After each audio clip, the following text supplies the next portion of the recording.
Hey guys, so today we'll be talking about logarithmic functions. So let's get started. The logarithmic parent function is y equals log base b of x. Our example we will be using is y equals log base 2 of x, which in exponential form is x equals 2 raised to the y power.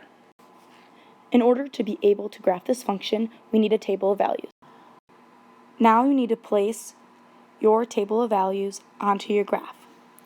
The first point is 1/4 negative 2, which is right here. Your next point is a half negative 1, and then 1, 0, 2, 1, and 4, 2. Based on the graph, you can see that the vertical asymptote is 0, which you can tell right here, because the red line never crosses the y-axis. So x equals 0.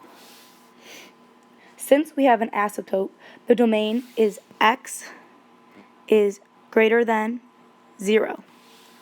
Since you can go infinitely upward and infinitely downward, the range is all real numbers.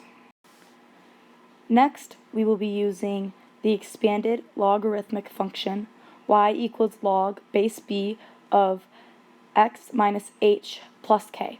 The example we will be using is y equals log base 2 of x minus 4 plus 3. We will be using the same graph as before and using the same parent functions to help translate our example. In our function, y equals log base 2 of x minus 4 plus 3, there's a horizontal shift of 4 to the right because of the h value, and a vertical translation of 3 upward because of the k value. In our graph, you can see the red line as our original function and our blue line as our new function. You can see that we went over, from each point, we went over 4 and up 3, and that's how we got each point. Over 4, up 3. Over 4, up 3. Over 4, up 3. Over 4, up 3. And that is how you translate the graph. In order to find our new vertical asymptote, we must set x equal to h. Once we do this, we realize that x equals 4 because the h is 4.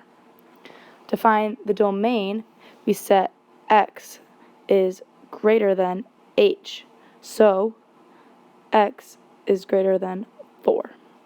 And the range for our graph is all real numbers.